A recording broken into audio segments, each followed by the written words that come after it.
शहद का एक कतरा ज़मीन पर गिर गया।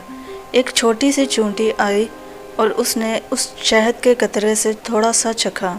उसे बड़ा मज़ा आया। उसे काम से जाना था, तो जब वो जाने लगी तो इस शहद का मज़ा इसके मुंह में मज़ीद पानी लाने का सबब बना। उसका मुंह भर आया। क्या ज़बरदस्त और मज़ेदार शहद है, कितना मीठा, आज तक ऐसा शहद नहीं खाया। वो लौटी और शहद में से थोड़ा सा और चख लिया। इसने दोबारा जाने का अज़म किया, मगर उसने महसूस किया कि ये थोड़ा सा शहद खाना काफ़ी नहीं है, उसे और खाना चाहिए। वो रुकी और इस मर्तबा खाने के बजाय शहद पर गिर पड़ी, ताकि वो कम से कम वक्त में ज़्यादा से ज़्यादा लज्जत हासिल कर ले। वो चूंटी शहद में गोताजन हो गई और लुत्फ़अंदोज़ होने लगी, मगर अफसोस कि वो शहद से बाहर ना निकल सकी।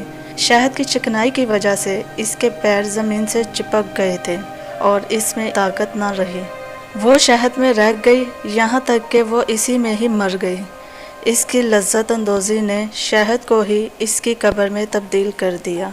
एक दाना का कौल है, दुनिया शहद के एक बहुत बड़े कतरे के अलावा कुछ और नहीं है।